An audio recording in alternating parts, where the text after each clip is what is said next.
I am praying for Zimbabwe. The Church and Society.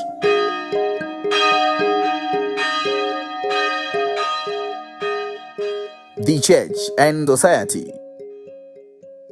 From the unprecedented wars, the surge in climate change, the drastic, sorrowful effects of it, droughts, floods, hunger, what a time of uncertainties. But in all these trying circumstances, what does the Church say and how do we remain as one people? Today, we are privileged and honored enough to have His Excellency Archbishop Janusz Stanisław Urbańczyk. Your Excellency, welcome. Good morning.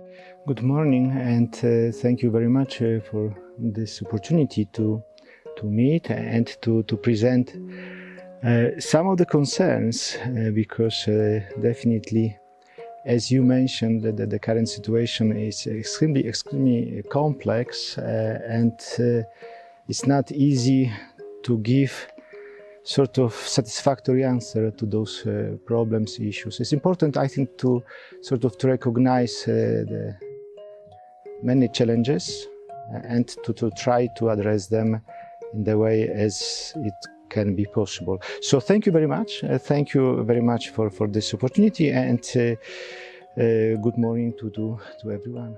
It's an honor to have you, truly. So most people are obviously excited about the appointment of the Papal Nuncio to Zimbabwe, 2024, the year of prayer. But the question remains, and people need to know that in these unprecedented and trying times, like you have said, it is not quite apt to give satisfactory answers. What is your role as the Papal's representative and church leader in Zimbabwe, especially given this trying and current world situation?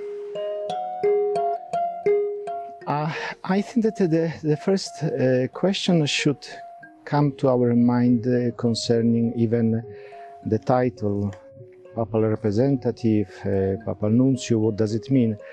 Nuncio from the Latin means the envoy, the messenger, the one who is in charge of presenting the voice, who represents the Pope. And I think that the question concerning my appointment to Zimbabwe is mainly this one. I am here, I was appointed by the Holy Father Pope Francis to represent him, to represent the Catholic Church in Zimbabwe, and the concerns of the Pope for the people of the country.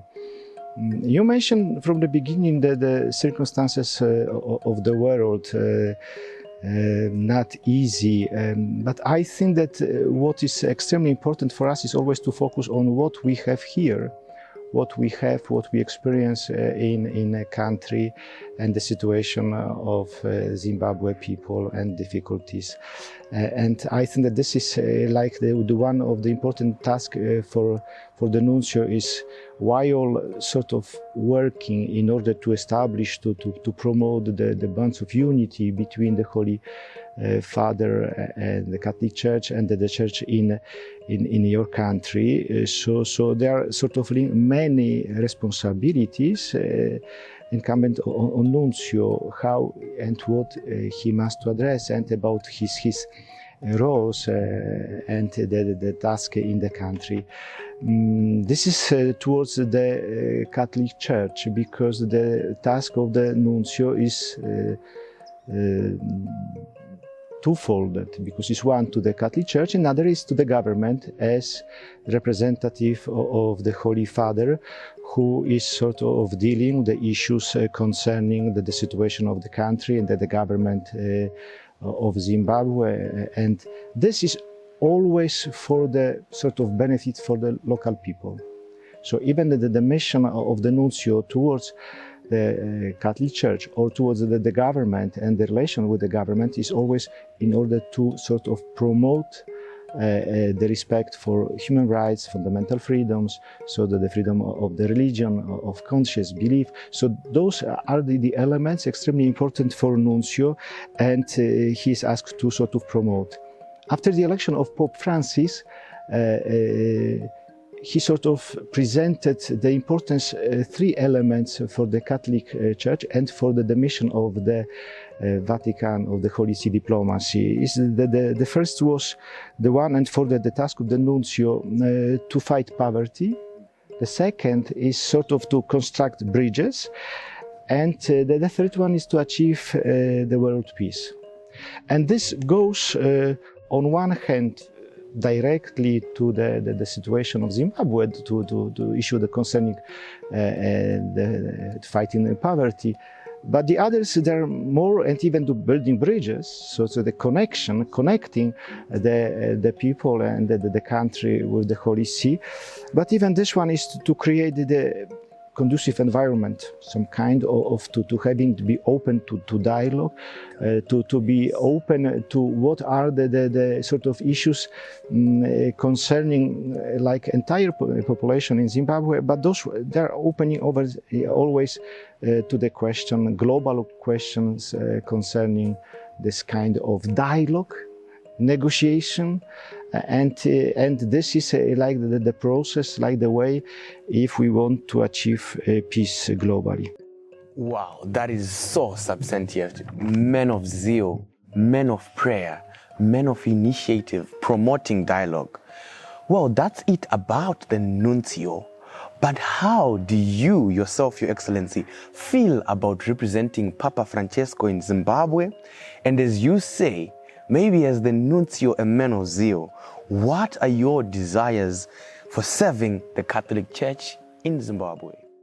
So, look, as the pontifical representative, one is the issue, as you mentioned before, is even this one is sort of trying to alleviate the situation of sufferings and bringing the proximity of Pope to peoples and churches and the people in the local church in Zimbabwe.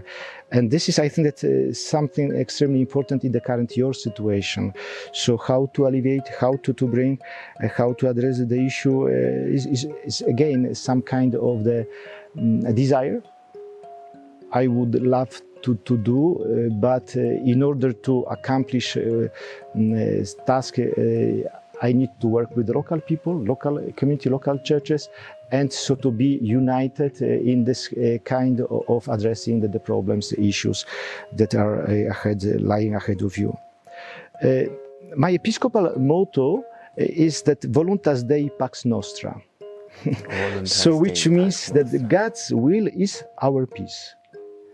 And this, in the current situation, global situation about wars, as Pope Francis speaks about sort of this piecemeal or different sort of small conflict situations globally, I think that they're extremely dangerous and we must be fully aware. But in the smaller situation, like in the country, I think that we must be aware of some difficulties that we are experiencing. That we are experiencing in order some kind to establish good relations with the, I don't know, even the politicians, but between even the situation of history of tribes, or even the question of the family, our family, the situation of the having this kind of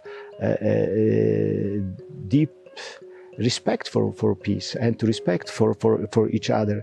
So for me, the question is extremely important, and this once we want to achieve the peace, we must be people of peace. We are sort of judging many situations and the conflict. We are sort of easily, we can describe and tell that this is responsibility of one side or another. But this is what is missing, is the part that we are sort of really sort of constructors of the peace. That we are so the ones who are promoting the peace, that we are living personally, internally the peace, and we can be the one who help the others in order sort of to live in the condition, the situation of peace. So, Excellency, you would agree with me that we have a problem here, that our dialogue, we definitely need to dialogue for more than an hour so that we continue sharing these issues, from Laudato Si, the fiducia supplicans, care for the environment, family, synody. We definitely need more dialogue to conversate. Yes, but you know, it's always it's important dialogue. But the question of dialogue requires two sides. I mean, in the dialogue negotiation, it's that it's not monologue. I think that this is particularly speaking about the not only what we are sort of now making this conversation among us, because this is different, but outside the world, once we are speaking about dialogue, it's some kind of pretending that I have the right answer, pretending that this is my position is the most important, pretending that I have all knowledge, the understanding of the problem, and this is only one solution. I think that in the dialogue is this one that we must be sort of open and to go deeper, because in deeper, I mean, this is about this causes, the root causes of some conflicts, the problem situation. But I am grateful because I think it good the opportunity for me to discuss with you, to present my concern, and really that I am open to those meetings, and I would be grateful for contact with you. But definitely, I would be grateful if you can recall me in your prayers. I am, as I told from the beginning, I am praying for Zimbabwe. For the Catholic Church, and definitely I need a prayer. I need sort of this unity, the spiritual unity is extremely important for me in order to be a credible witness and to credible shepherd in the vineyards of our Lord. Your Excellency, it has been an honor truly.